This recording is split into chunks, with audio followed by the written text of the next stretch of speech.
The basic plot of the film is that there is a creature that is passed on through sex and kills them in horrific ways, and slowly follows the person cursed with it. Some of the themes within It Follows are reflected on the poem which the teacher recites to the class when our main character spots the creature for the first time. I should have been a pair of ragged claws, scuttling across the floors of silent seas. The love song of J. Alfred Prufrock by T.S. Eliot has the themes of awareness, morality, isolation, sexual tension, emasculation, and the incapability of decisive action. Paul, I want to get out. No, just wait for it to get in. No, I don't want to do this. I just want to get out. What the fuck? Jake! Get out of there! The main theme of the film is the transition from childhood to adulthood, in that it represents the young characters as desperately lost and scared. Do you remember the time that we found those porno magazines? When I was a little girl, my parents wouldn't allow me to go south of 8 Mile. And I didn't even know what that meant until I got a little older. Hugh makes a comment that he would choose the young boy to switch with. Okay then, who'd you pick? Him. The dad? Not the son. I mean, how cool would that be to have your whole life ahead of you, you know? Come on, it's not like you're old. You're 21. 21? Jay also visits a swing park. This could be her going back to a place where she would visit in her childhood. Another example of this is the cast visit an old swimming pool they used to go to as kids. Jay sees the creature as her father. Jay, what do you see? I don't want to tell you.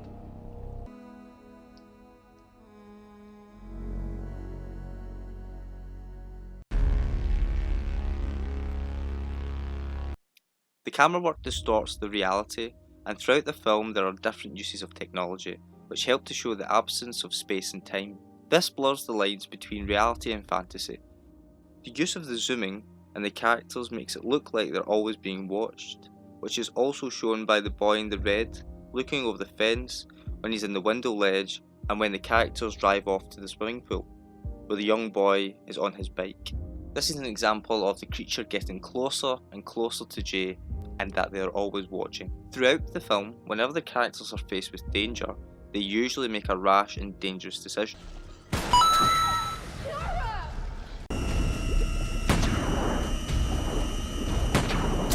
When the camera is moved in a 360-degree motion, it is to convey to the viewer that they should be always aware and looking out for the creature. The creature that follows him seems only to be passed on to people engaging in immoral sexual acts which are consensual, like affairs of prostitution, or not passed on to rape victims. It was consensual? Yeah.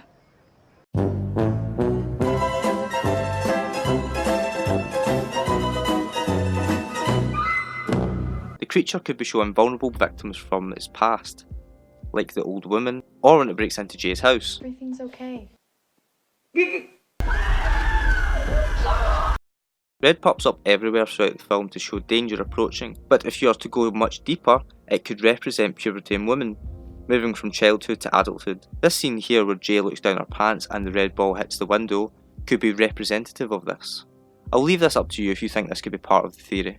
When Paul shoots the creature in the swimming pool, it fills up with blood. This could be a symbolism of death, and it is inevitable, which Jay feels more as she moves on to adulthood, whilst having this creature hang over her. And the final example of this, in the last scene, there's a man raking leaves in a red shirt, and we can see someone slowly walking behind our two main characters. The scene where the creature walks up behind Jay and pulls up her hair shows all the young characters as real except from Greg, which could be the reason why the creature was able to attack Paul and interact with the real world. When the creature goes to attack Greg, it must knock on his door and be invited for it to kill its victims. Frank, don't open the door! What the f***, Mom? This also means it can't enter safe spaces like Jay's swimming pool, which we can see at the end of the film has been destroyed either by the creature or what follows.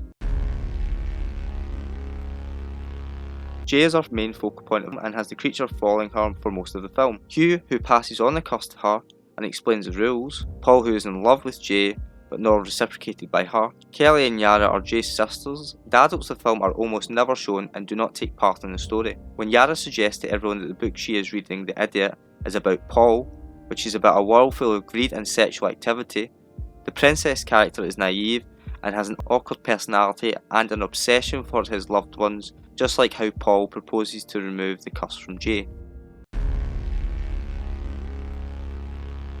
Jay throughout the film is faced with a moral dilemma and in a constant fear if the creature is close. At the start she is not sure she should pass it along, knowing that she will have to put someone else through this. Yara uses her ebook throughout the movie and quotes sections of the book that either reflect what is happening in the film or character traits. When there's torture, there's pain and wounds, physical agony, and all this distracts the mind from mental suffering so that one is tormented by the wounds until the moment of death.